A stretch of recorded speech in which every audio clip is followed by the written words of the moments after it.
Today we are starting the SOC Fundamentals room, part of the Cybersecurity 101 module. Task number 1. I don't know, I feel that these rooms just repeat themselves, but you know. What can you do when the technology has made our lives more efficient? But with this efficiency comes more responsibility.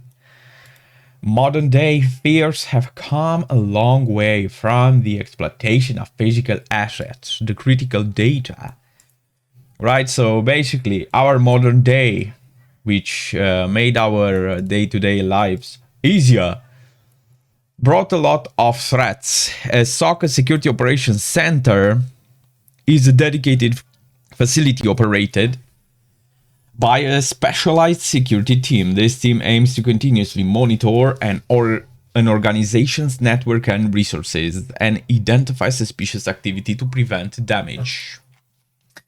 This is important. The team works 24 hours a day. This is important if you want to work in a security role, cybersecurity role, and almost always your chance to begin working in a cybersecurity will be a security analyst inside the SOC.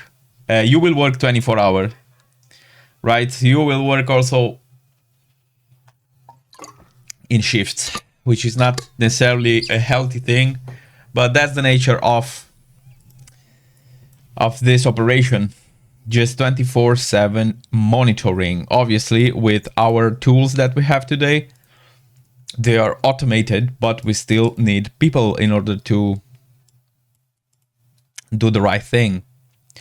Learning objectives: build a baseline of our SOC, Security Operations Centers, detection and response in SOC, role of people, processes, and technology.